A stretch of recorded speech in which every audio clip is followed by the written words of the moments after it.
Hello, and welcome back to Eat a God. I am very excited to get right back into this and see what happens now, because now we've learned Septem's kind of mindset.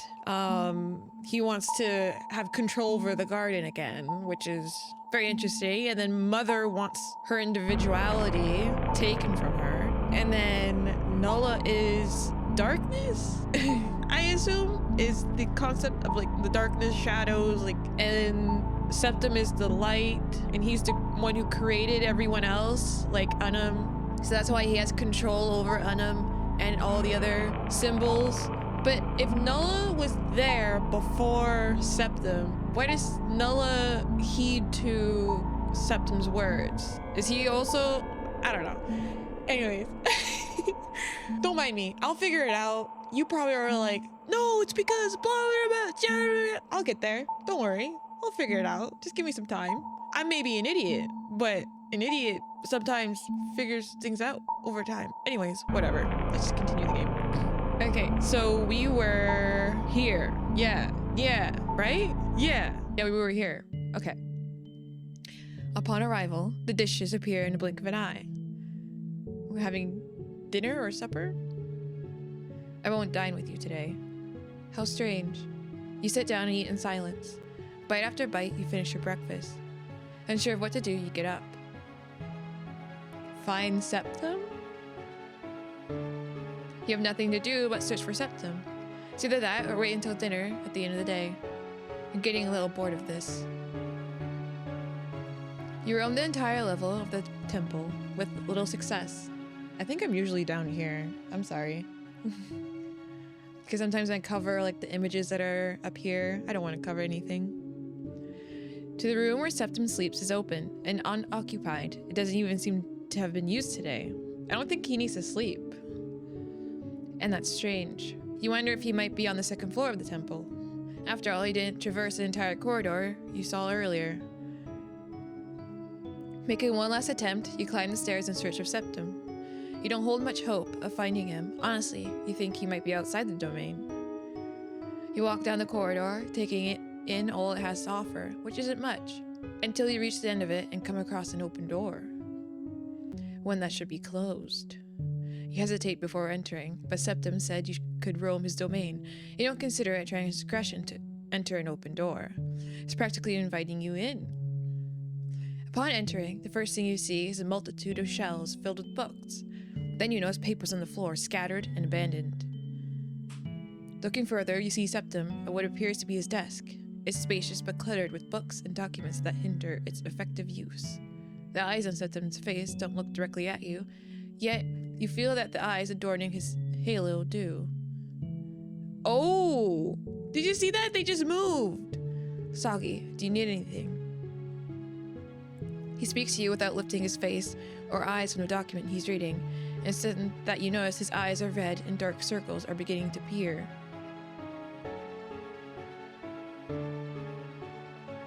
Oh. Okay. Let me save here. Sorry, Unum.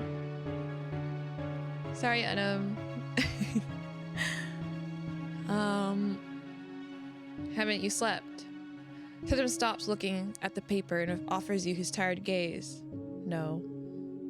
That's the only thing he tells you before once fixing his eyes on the document. If you come here out of boredom, you can read something from the library, but you must go elsewhere to read it. Can't I stay here? No. Take a book and leave, please. Not feeling like tempting fate, you head to the first shelf you find and pull out the first book you see. Great. It doesn't even have a title or anything. Nice. Oh, look at her. We're starting to lose feeling in our fingers. But you don't want to linger any longer, so you leave the library at a slow pace. You figure that going to your room is the best idea. It's an old book, like a diary.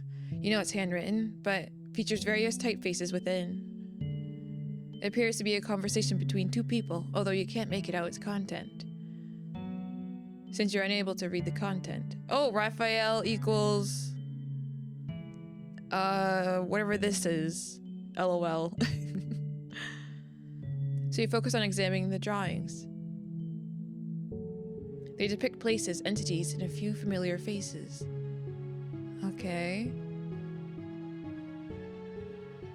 You see Nulla on a few pages. Yeah! Pater? So father? This is the creator? And this is Nulla. Yeah. Could it be Septem who wrote this? Upon reaching the final sections, you notice something. And it's the emergence of two names, their appearance varying with the typeface. Septem and Raphael. Is this a conversation between the two of them? You don't have time to think, as you feel a strange pressure in your body. As if it were forbidden material, you slam the book shut and stow it in the bedside drawer. To calm yourself, you decide to wander the temple to pass the time. You're called to have lunch, and afterward you function on autopilot. Accustomed to this routine, you wander the corridors in Septem's temple once more, without any particular reason. You pass the library once again, and Septem remains there. You're not so out of it as to bother him again. So you head back to your room. At this rate, you'll go crazy. You don't know how many hours have passed, yet Septem's voice interrupts your meditation. Zoggy, come here for a moment. Septem doesn't wait, as you are teleported to just centimeters from him. You take 2 steps back to respect your personal space, and you have to tilt your head to see his eyes. I've convened a meeting with the daughters of the garden. They want to meet you. Me? Listen well. They have no idea that this is just a game to you. You must act as the new creator. Septem's voice trembles lightly, as if the thought of a new creator makes him anxious. A replacement. If you behave, I'll do something entertaining for you later. Like eat me? Entertaining for him? He's gonna eat me? His smile sends a shiver through your entire body, from your fingertips down to your stomach. Before you go, you must proceed carefully. The space will begin to distort. If it's too much for your puppet, you can... Septem brings his hands to his halo and pulls out one of his eyes. Did you just tear out an eye? Septem watches you for a moment. This will help recalibrate its senses. Septem offers you the eye as if it were nothing special. Is he giving us an eye? I'm not giving it to you so you can keep it. Having more than 2 symbols in one place creates chaos, and for a mortal body, that's dangerous. Septem closes his eyes and begins to recite while gesturing with his free hand. I grant part of my essence to Soggy's puppet for the duration of the meeting. You will be an extension of me, and I will be an extension of your puppet. We will be united in a weak, temporary bond. Septem opens his eyes again and stops making the gestures. If this works, we'll be able to... Septem stops speaking as if debating whether to continue, and without further explanation, the eye is absorbed by your body. And I feel something change inside me. Soggy? Soggy, why can't I feel you? I close my eyes, I'm trying to find you, but you're not there. What is this? There's a hint of fear in his voice. I wish he always spoke like that. You are an extension of him. What did you do with Soggy? Septem grabs me by the shoulders and starts squeezing tightly. He talks to me as if it's my fault and not his. What are you talking about? It's your fault. Your damn eye did something that broke the connection between Soggy and me. I'm going to... I lunge at him without thinking. Nothing else matters now. I grab one of his wings and pull. It hurts me too, but I don't care. I throw a punch with my other hand straight at his stupid face. But before my fist can connect with his cheek, he stops me by grabbing my hand with his. Breaking my wrist with one squeeze. It hurts like 1,000 demons and I can't help but scream. The scream makes Septem let go and look at me with wide eyes. I examine the damage to my hand. It's broken. And I can't move the joints in my fingers. My hand is no longer functional. I'm no longer useful to Soggy. If they ever return. It can't be. Septem fixes his gaze on his hand for a moment and then looks at me in surprise. Have I hurt you? Of course, you imbecile! Soggy's still in there then. That shouldn't have hurt you without their presence and eyes. Now look at me. I look into Septem's eyes. Even though his expression intimidates me and disgusts me, I don't want to suffer any more harm. After a few seconds of uncomfortable inspection, Septem smiles. Your pupils remain white. You're still under their control. It seems we've only diminished their influence. That means they saw me act that way. How embarrassing. I'm not going to heal your hand, and don't think I'll forget this tremendous offense. I swallow hard, imagining the horrific tortures he could inflict onto me, and he surely will. All right, come with me. Septem begins to walk without waiting to see if I follow him. Sighing, I follow him, but Septem stops abruptly and turns to look at me. Wait, it would be odd for the new creator to be injured. They would ask me why. Septem will surely pester until she finds out. Will he heal me? Hee. I can't help but flash a smug smile at him. I'll be fully functional for Soggy once again. I'm so happy. Septem makes a face of disgust, but says nothing. And he simply places both hands on my broken hand. A strange sensation courses through my body. I can feel the broken and missing parts sliding back into place. Thanks, Septem! Septem's expression remains one of disgust. It's laughable. But it fades instantly as if he remembers something, and his face softens into a smile that reveals no teeth.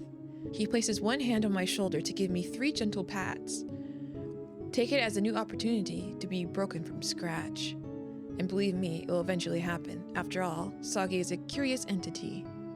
And maybe they'll even enjoy reading that. Who knows? After all, Soggy isn't the one affected. It's true. We walk in silence after that. The walk is long, with each of our steps echoing throughout the space, the sound of our steps bouncing off the walls like an echo that follows us. We arrive at a giant door which quickly opens to let us through. The space inside the door is strange. Dark and unsettling, not like Nella's void. It reminds me of that night, full of stars that appear and disappear. In the room, there are 4 figures. The ones closest to us are engaged in conversation, as if nothing else mattered. They are very close to each other. I suppose they must have some sort of relationship.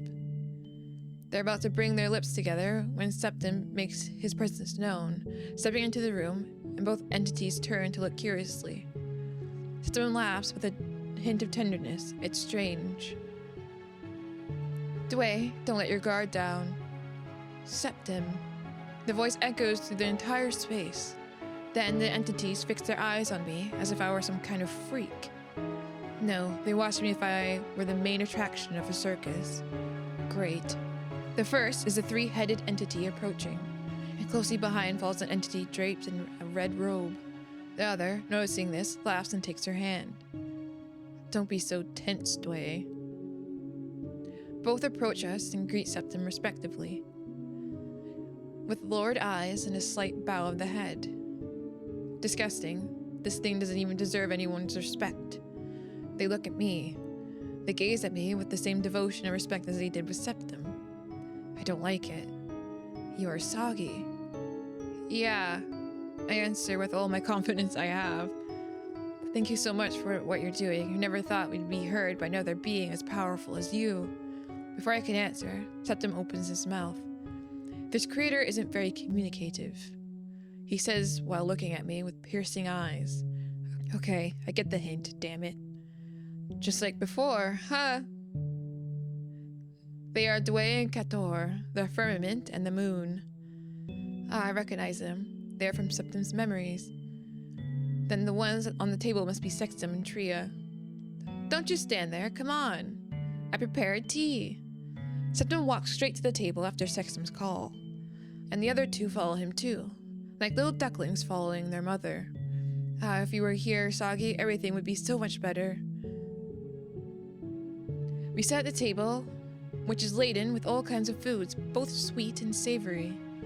However, no one eats except for Septem. The other entities introduce themselves, though there's something odd about Sextem. Her eyes are fixed on mine, following my every move. But I try to ignore it, smile and keep silent. That's what Septem wants, so he won't get caught in this lie. And that way, I'll be able to recover Soggy after this meeting. The entities talk about trivialities that don't matter to me, and I don't want to hear. But it can be summed up as them telling Septem what they've been up to. Much to my dismay, he listens attentively and responds energetically, and without any passive-aggressive remarks. Incredible, even his aura seems to have changed. Even though he still has that angelic face, the Septem is not the one I know. Who is this benevolent being, and what did he do with the original Septem?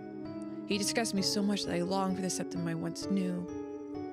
Honestly, I thought we'd all go crazy before returning to normal. It hurts that you don't have faith in me. It's not that. I know the situation's getting out of your hands. Dwayne makes an awkward comment. I'm glad that you managed to find another creator. I think our midnight prayer has really paid off. I hope this one is more responsible. They will be. When will Sexton be able to regain the power to create humans? I have to make some preparations first. That doesn't bother you, does it, Sexton? Sexton doesn't respond. Her gaze remains fixed on me. How frightening. Sexton? Ah! Sexton blinks a couple of times before fixing her gaze on Septem. Of course not, Septem. I wouldn't want to rush you and jeopardize Soggy's sacred bond with the garden. I don't like this entity. To ignore the discomfort, I focus on eating, and the other entities look at me in surprise, though they say nothing. The rest of the meeting passes without much fuss or glory. It's like a family gathering, except that I'm the guest with no ties to anyone in the family, but somehow everyone respects it. The moment of farewell arrives, and all the entities affirm that they are very grateful for my intervention in the garden, stressing that they will do whatever it takes to make me feel proud. I can sense that uncertainty radiating from them. Why say that? Didn't the creator feel proud and leave them because of it? How was their relationship with the former creator? Dwayne and Couture have vanished together, leaving behind a trail of bright lights that blend together. The moment Trio vanishes, the room begins to change, transforming into the garden of Septem's domain. And only Septem and Sextem remain along with me. Septem, can we have a meeting tomorrow? Why not now? I have to go pray at the church. That's no longer necessary. Septem. Sextem looks at Septem with pain, and I wish I knew why. All right, we'll talk tomorrow, but I'll come visit you. Without saying another word, Sextem lowers her head in farewell and leaves, walking out the door. There's silence between them. Septem glances at you sideways. You feel as if a weight has been lifted off of you, and you realize it's because Septem has regained his seventh eye. What? Soggy! You're bound to me once again! Septem turns to face you. Welcome back, Soggy. He slowly raises his hand to touch your forehead.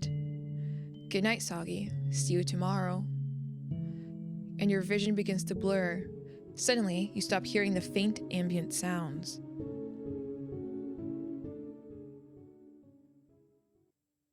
Days pass slowly in Septem's domain, where all you can do is eat and sleep. Septem barely interacts with you. He prefers spending most of his time in the library. You're convinced he hasn't slept in ages, and you suspect that while you sleep, he remains absorbed in his reading. In the few days you've seen him, you notice a disturbing change in his appearance. His hands are entirely black, just like your hands, and you've lost some sensation there. But there's nothing to worry about, Soggy. Your hands still work. I think we should go search for Septem again. You're getting bored. You need to speak with Septem, whether to resolve pending issues or simply for his company. Having decided that, you head to the library, intent on facing him directly. When you arrive, you find him with his hands on his head, overwhelmed by stress. It's odd to see him like this. It's clear that Septem is used to controlling everything. Anything beyond his grasp seems to overwhelm him. Make yourself noticed. You gently knock on the ajar library door. Septem looks up, his gaze fixed on you, his expression silently questioning what you want and why you dare to interrupt him. I suppose it's been a long time without anything interesting, Soggy. He pauses for a prolonged moment, as if assessing your presence, then adds with a slight smile, Go ahead, I grant you permission to proceed. Won't you get harmed, broken bones, or an outrageously disproportionate death? You don't believe it. I don't trust it. We should go back. Enter. You enter the room slowly, carefully controlling every movement so as not to disturb anything. No abrupt movements, and neither too fast nor too slow a pace. You approach his desk, but hesitate. Should you sit? The answer comes quickly. No, not without his permission. You know the nature of the blonde well. Defying his rules, even accidentally, could have serious consequences. You don't want to die over something you could easily have avoided if you had been more attentive. Sit down. You do, though inside you can't help but feel a slight resentment. Reluctantly, if I may add. Tell me, what do you need? Okay. There's a lot. Sorry, Anam. I'm so sorry, Anam. Forgive me, Anam.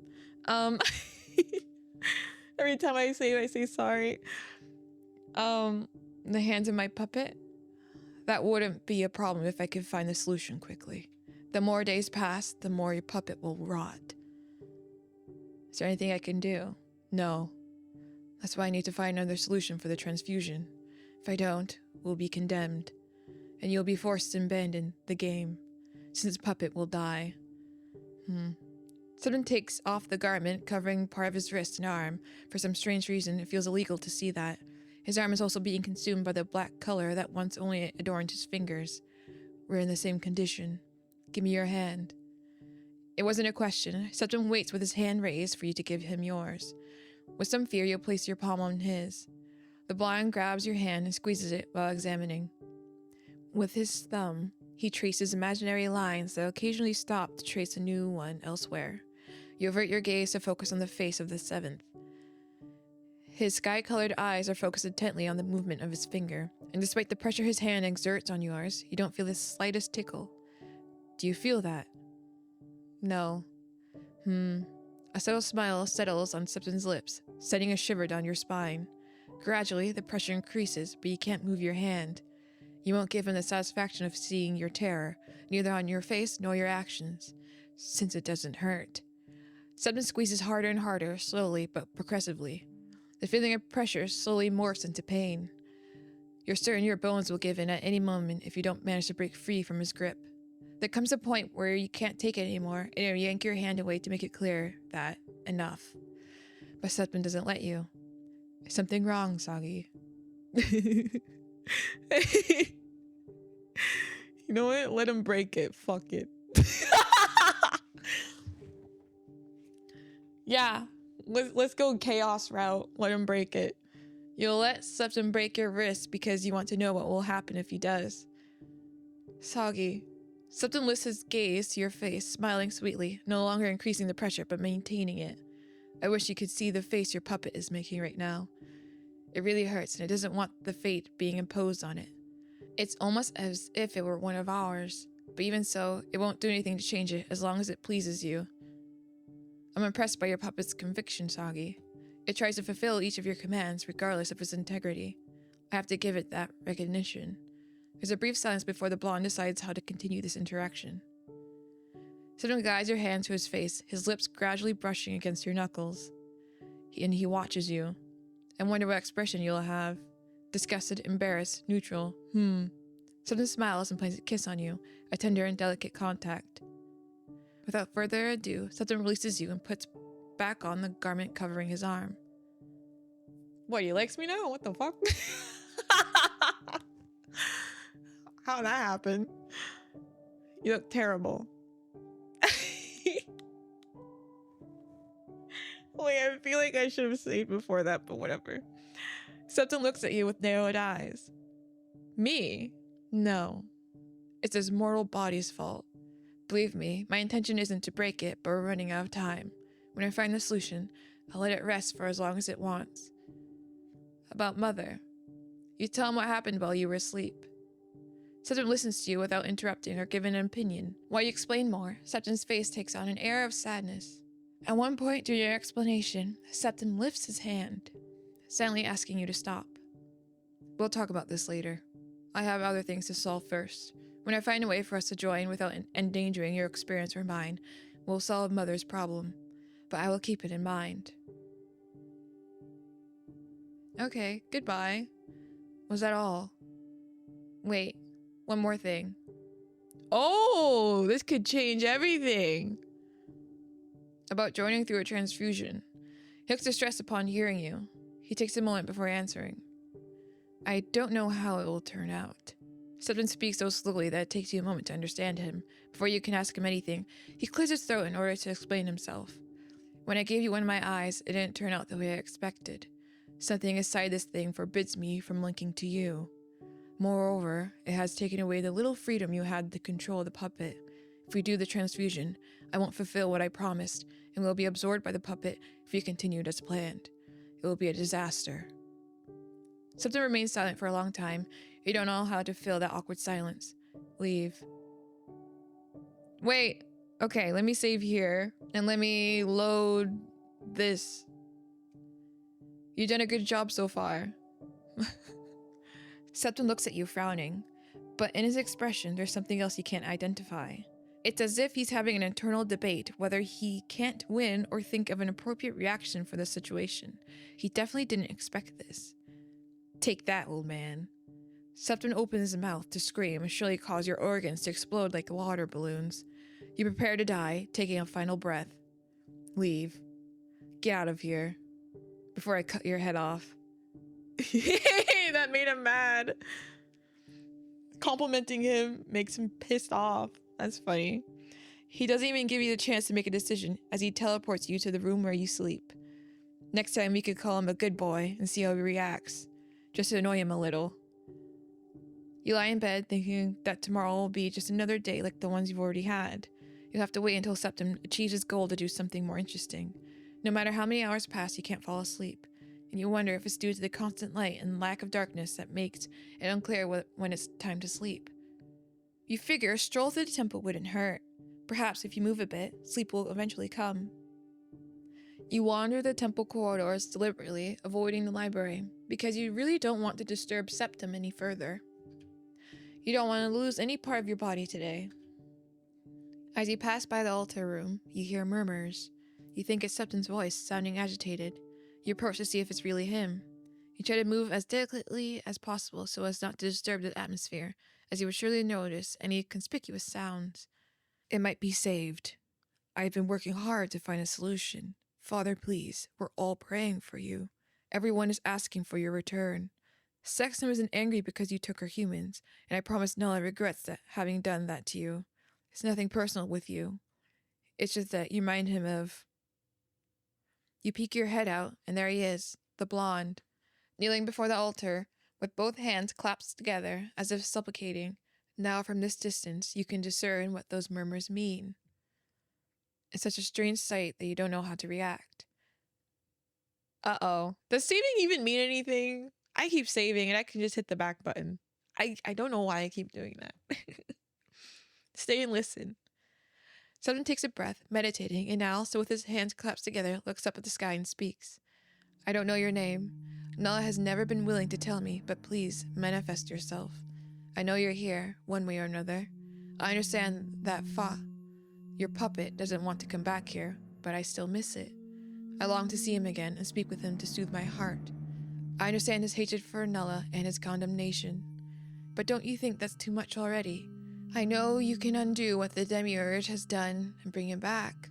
I know you can do a lot of things. I promise to do things right this time. I promise not to bore you. I promise to fulfill everything your puppet asks. I promise to be yours. I promise to do the things right this time. As long as you bring him back and grant us a peaceful life. I don't want any changes. I prefer that everything goes back to the way it was before. What the hell? That sounds pathetic. But if you don't fix the garden, I'll be forced to replace it, and you too. Change its owner. Soggy seems to be a good candidate. After everything, they're still here. I could give them control and the rights to do everything within the garden, even if it means eliminating every trace of father and yours. So please, manifest yourself if you don't want me to do it. Septem waits for a long time, but there's no response of any kind. Realizing he has been ignored, he slowly rises and looks at the candle at the ceremonial table. Septem rises and sighs as he fixes his hair. Then he places both hands behind his back to look in the direction where you're hidden. Do you know that eavesdropping is a tremendous sign of disrespect? You see me like this, and I don't like it. Startled, you fall into your rear. It was obvious, very obvious, that Septem knows you're here. You crawl backwards when you see Septem beginning to advance slowly toward you. You know, I think you do it on purpose. You seek out these moments either to know what will happen or because you enjoy watching this puppet suffer. You're no better than me. You're a sadistic entity. You're paralyzed, unsure if it's out of fear or because Septem has immobilized you in one way or another. Septem's feet are dangerously close to your left hand. That's to say, one we would like to see. Septem places his foot on your hand, gently brushing the back of your hand with the sole of his shoe, as if to warn you of what he'll do. This? I honestly, you do it because it doesn't have any real consequence on your integrity, Soggy. You don't care what happens to your puppet, and unfortunately, neither do I. I could easily crush his hand. After all, I think it won't be so necessary in the future. But today, I feel merciful. Septem laughs. The power dynamic between you and the puppet fascinates me. We both know that the puppet will do everything you tell it to do. So, what will you do? Oh. Protect the puppet? Impressive. I suppose you have some affection for them. Septem bends down and grabs you by the jaw, forcing you to look at him in the eyes. He slowly approaches, and for a moment you think he will kiss you, but his lips move to your ear, brushing against your skin. I would love to have this power over you, Soggy. Too bad you're out of my reach. Septem lets you go and stands up. Get out of here and let your puppet rest. When Septem leaves the altar, you gain control of your body. Without a second thought, you return to your room. A few days pass after that, and you start to notice something strange about Septem. Now he avoids you as much as he can. The library remains permanently closed, and every time you knock on the door, Septem tells you to leave. But that's not the strange part. The strange thing is his tone of voice. It's not what you expect, and it sounds weaker and lower with each passing moment, and you fear that at some point, you won't get a response. One morning, you're awakened by Septem, who is standing at the foot of the bed. Smiling, but he no longer looks as angelic as before. Oh, it's up to his neck. He has dark circles that look like they're tattooed on his face, and black ink. You suppose he hasn't slept in days. Perhaps he's been too busy reading, searching for whatever it is he seeks in the books of his library. I think I know what the problem is. Huh? What is he talking about? The identity of your puppet prevents me from establishing the bond. We need a completely empty body to join. You can't start this madness so early, please. You haven't even had your breakfast, and Septem has already begun his antics. Although you're grateful he isn't commanding you in that harsh tone he usually uses, not today. Today he appears anxious and distressed. We have to do it now. Let's go. This time, Septem doesn't teleport you to your destination. Instead, he prefers to walk. But his way of walking is slow, as if he struggles or feels pain when moving. At this rate, you'll arrive there tomorrow. Ask if he needs help. Septem pauses his walk and turns his head to look at you. His brows furrow, sealing your fate. You shouldn't have asked that. Do you intend to help me? For a fraction of a second, you notice his eyebrows rising, evoking an expression you never would have imagined seeing. He looks vulnerable, although that look is almost instantly erased. Me? He asks as if he didn't believe it. You can lean on me if you need to. Septem doesn't respond verbally. He simply closes his eyes and inhales through his nose before drawing closer to you. But he deigns not to give you any more than that, choosing instead to wait for you to react and accept it. He looks uncomfortable. It's clear he doesn't like the position he's in. Vulnerable, and with no choice but to depend on you. With slow movements and making sure to show him your hands at all times, Septem watches you intently. Slowly, you wrap one of your arms around his waist, and that's all the blonde needs to tense his body. Ugh. Septem places one hand on top of yours and squeezes it weakly, as if unsure what to do next. You sense that he is not accustomed to physical contact, or perhaps he feels some kind of pain. But if it hurt him, he wouldn't even let you touch him. No, let me go. Without further ado, he releases your grasp, and in the process, his ankle twists from a misstep. If it weren't for his reflexes, he would already be on the ground. You simply stare at him. It feels strange to see him without that grace he usually exudes in his movements. And as if nothing had happened, Septem brings his hands together. In doing so, both of you are teleported. You both appear in the altar room, but you don't get the chance to inspect anything, as you see Septem fall to the ground. As you watch him there, pathetically on the ground, you hear him cough and try to clear his throat. Once he has nothing left to cough up, Septem freezes. You truly believe he must feel some degree of shame at being seen in such a state. so human. Oh, it feels liberating to see him like this. Sorry, this body can't take it anymore. He rises difficultly and gives you a quick glance. There's traces of blood on his lips and chin. It's serious. Seeing him bleed is as bizarre as thinking that Septem might actually die. Can he even die? Perhaps his physical body can. As best as he can, he makes his way to the candle that adorns the ceremonial altar table. He touches the dome, giving it a solemn look, as if he wanted to feel its warmth up close. The answer was always here. It is part of Father, his flesh is here. Material of the primordial God. We will use it to create a completely divine body. Septem offers you his hand and awaits your response. I know you still have many doubts, but I promise that when we join together, you will know everything. Without the need for me to explain it to you, you'll see everything through my eyes. We'll become one and leave behind these finite bodies. What will happen to the bodies? Mine will regain its individuality. Yours, unfortunately, will have to die. I cannot risk any trace of Nulla's walking through the garden. What? Do you suppose I'm from Nulla? You're mistaken. I only serve Soggy. I don't suppose. I know it. My eyes sensed it when I bonded with you. He has access to you, and once you set your eyes on him, it will be the beginning of the end. You must let go of Soggy. No, Soggy, don't do this to me. Septem looks at you in silence. Oh, you have to do something to let them live. Do you care about the puppet? Please, I'm trying to help you. Don't let them die. Maybe we can think of something. Septem begins to cough again. You must hurry or he will die. He's referring to his puppet. Give me your hand. You grasp his hand tightly, and Septem begins to recite chants in words he cannot understand.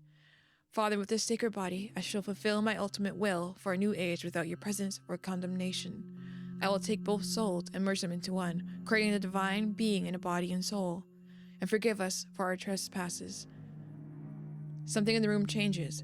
The space gradually disappears and leaving behind absolute white, where only you and Septem and the candle remain.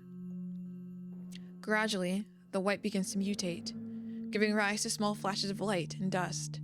The candle expands its form with each passing minute, stretching out abnormally. Searching for a form, searching for a figure, searching for the perfect form of a human body. Transfer the eyes of this greater entity into a new body. You feel intense pain in your eyes, as if you were being pressed against your skull, as if they were being burned, as if they were being torn out by force. Transfer my essence into this new body, and let us become one. You stop seeing, you stop hearing, everything turns black.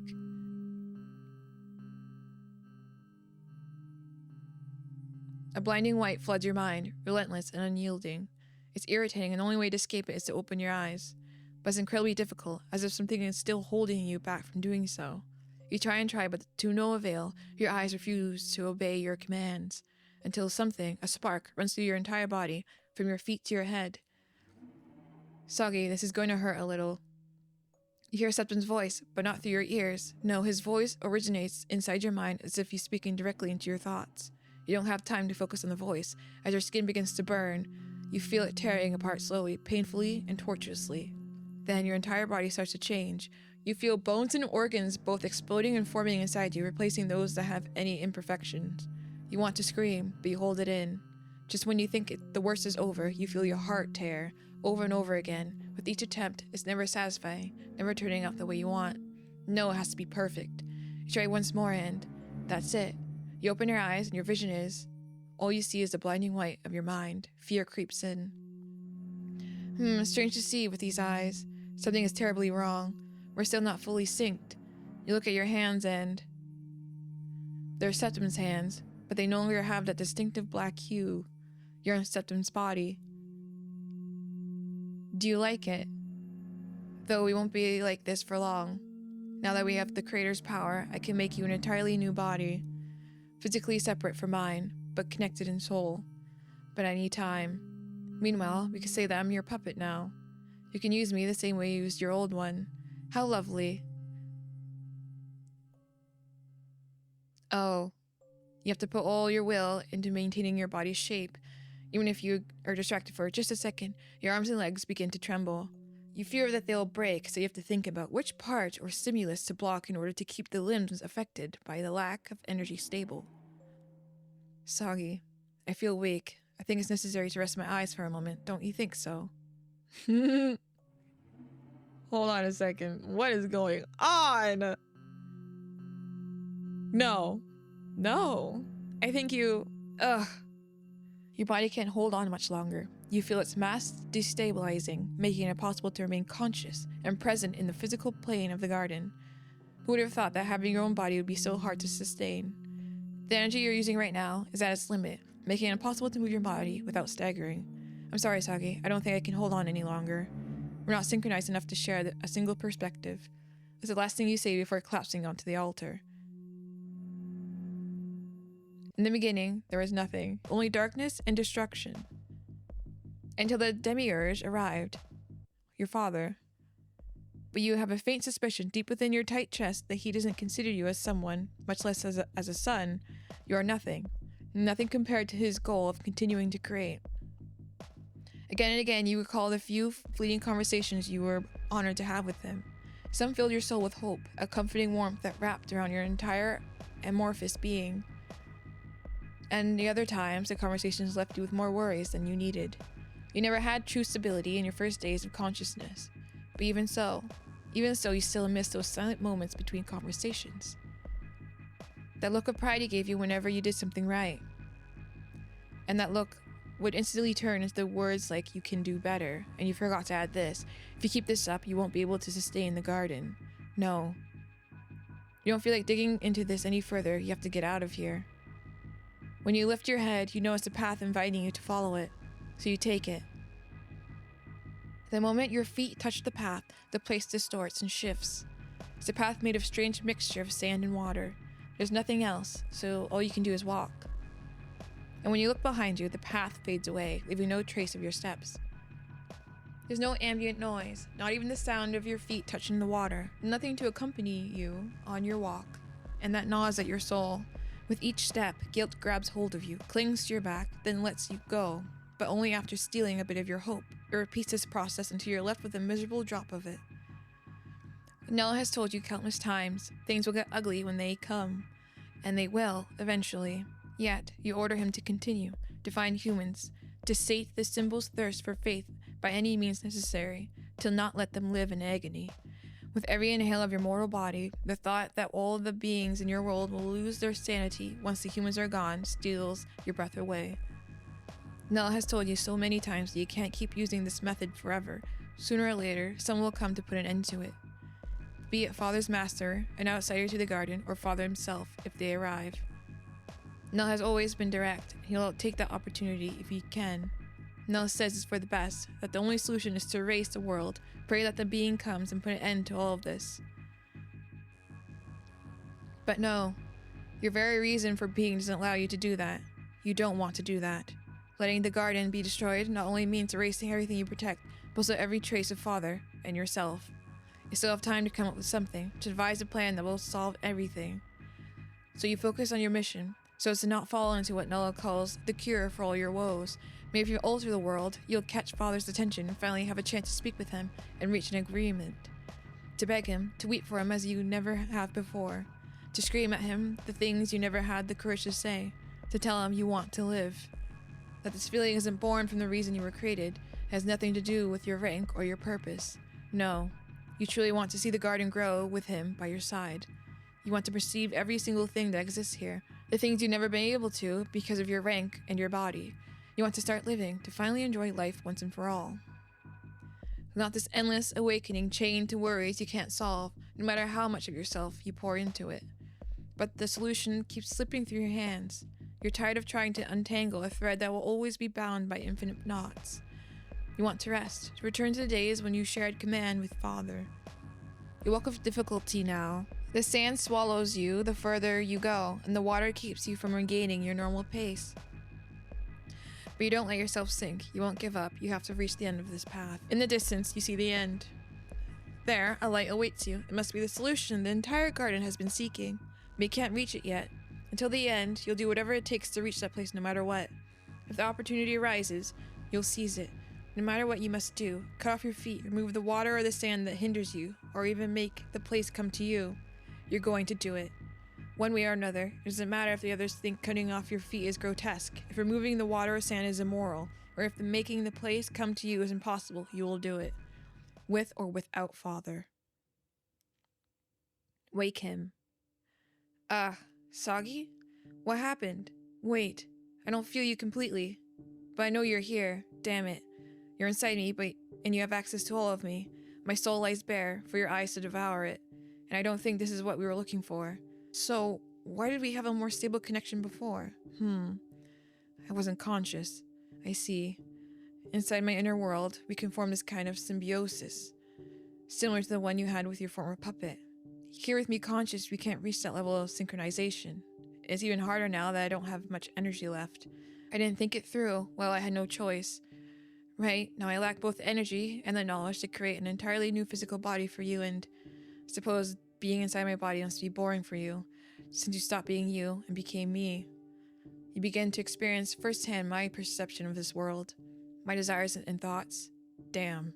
Okay, listen, we'll do something. I promise you more freedom in this world, so I'll give it to you. I have neither the means nor the knowledge to create a new body capable of holding you, but I can modify my own. I rise from the altar and look around. Raphael is on the floor, breathing. That's good, he's fine. There's no trace of the puppet. Could have disintegrated. I can't sense his presence within my domain. Is he dead? I think so. I'll worry about that later. Now I must move Raphael's body to a safe room.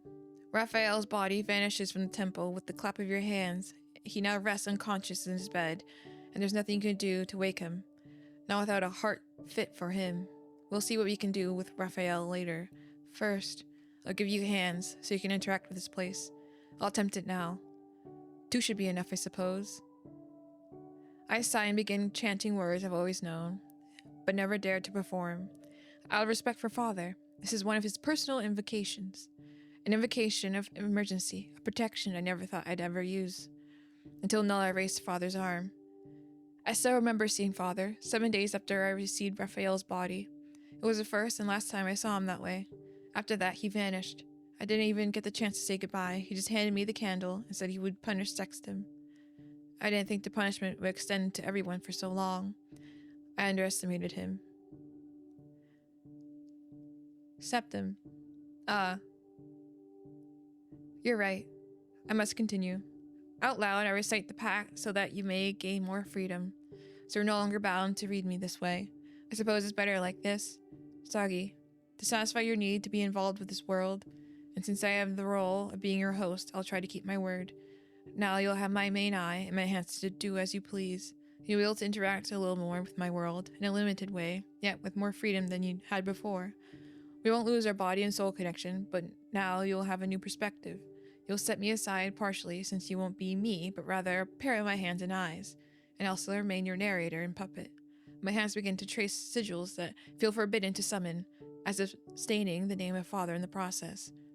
Chants rise in Latin as I begin to yield part of this divine body to you, and in time I create new hands for you. A fragment of my being detaches to be given to you. Along with it, I grant you control.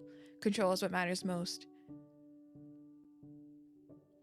Septem grants you part of his identity. The eye and hands are now yours. They now belong to you. Now you have a little piece of me you can control. I hope this pleases you, Soggy. You'll still be able to feel me, but your point of view won't be mine. I suppose it's like a new puppet, just a simpler one. I hope I can make you a complete one later. You may try your new hands now. Okay. I think you can touch me now.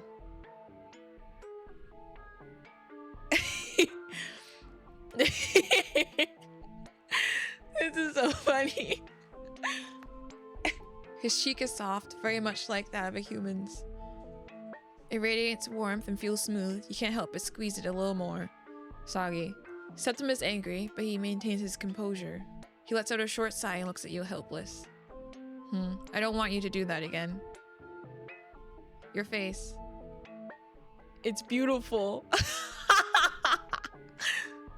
Yes, after all, it's Raphael's face. Not mine. Forget it. Septem averts his gaze, disappointed. You struggle to understand why he feels so strange. You search and search within him, but somehow Septem won't let you in. You don't give up. You try harder, and just when you think you've grasped his feelings enough to analyze them, they twist and slip away from your hands. But those few seconds are more than enough to understand. He isn't completely at peace with his body. I can touch his wings? Or his eyes?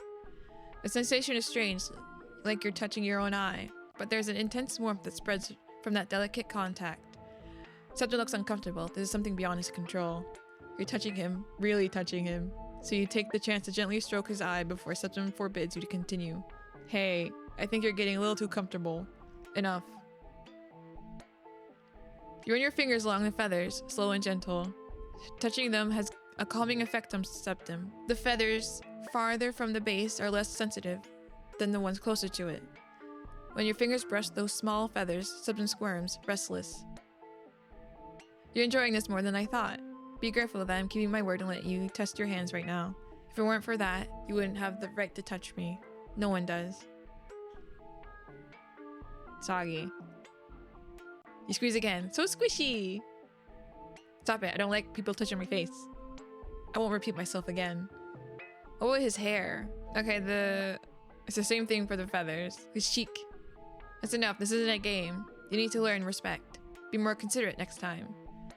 Septem moves your hands away from his face and stops you from continuing this test. You shouldn't have ignored his words. Your hands stop moving, and within seconds, Septem takes control of them. Okay, I'm gonna stop here for now. This has been really interesting. We now have like a weird relationship with, we have like a weird, like synchronized, symbiotic relationship with Septem. This is getting crazy. I have no idea what's going on anymore. But yeah, did we kill Raphael? Like, what's going on? I don't know what's going on anymore. Very interesting. I can't wait to see what happens next. So yeah, I'll see you in the next part. Bye.